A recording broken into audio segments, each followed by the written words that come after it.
9th class के इस question को पता नहीं क्यों सब गलत तरीके से करवा रहे हैं। मैंने जितने अभी तक वीडियो देखे हैं उसमें बिल्कुल ही गलत तरीके से करवाया गया है। तो देखो ये क्वेश्चन क्या है, ये एक्सरसाइज 1.4 का थर्ड क्वेश्चन है। इसमें क्या कहा गया है कि पाई जो है वो किस फॉर्म में डिफाइंड है, सर्कमफेरेंस अपॉन डायमीटर के फॉर्म में डिफाइंड है।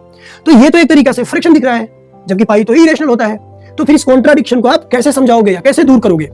ध्यान रखना, यहाँ पे ये नहीं पूछा गया है कि पाई क्यों इरेशनल होता है। उसका जवाब तो यही होगा कि पाई की कोई वैल्यू फिक्स नहीं होती है इसलिए वो होता है। लेकिन इसमें तो ये कहा गया है कि C अपॉन D मतलब सर्कमफेरेंस अपॉन डायमीटर मतलब एक फ्रिक्शन के फॉर्म में दिखता हुआ ये पाई इरेशनल कैसे हो सकता है। तो यहाँ पे इस चीज को 11th क्लास से जोड़ने की जरूरत है। 11th क्लास में हमने एरर्स पढ़े हैं, वहां पे हमें अच्छे से पता है, इसीलिए टीचर्स को कनेक्टिविटी का ध्यान रखना चाहिए। देखो इसमें कितना ब्यूटीफुल तरीके से इसे करना था कि पाई के इक्वल C अपॉन D अपने को मान लो एक तरीके से गिवन है, जहां पे C क्या है, सर्कमफेरेंस है, D क्या है, डायमीटर है। फाइन। अब हमारे पास इस दुनिया में, इस बात को लिख देना, हमारे पास इस दुनिया में कोई भी इंस्ट्रूमेंट नहीं है। अगर आपने 11th क्लास पढ़ा है तो आपको पता होगा कोई भी इस दुनिया में इंस्ट्रूमेंट नहीं है जो 100% मेजरमेंट दे पाए किसी भी चीज का। छोटी से छोटी भी चीज को हम 100% एक्यूरेटली नहीं मेजर कर सकते, उसमें कुछ ना कुछ एरर्स रह ही जाएगा।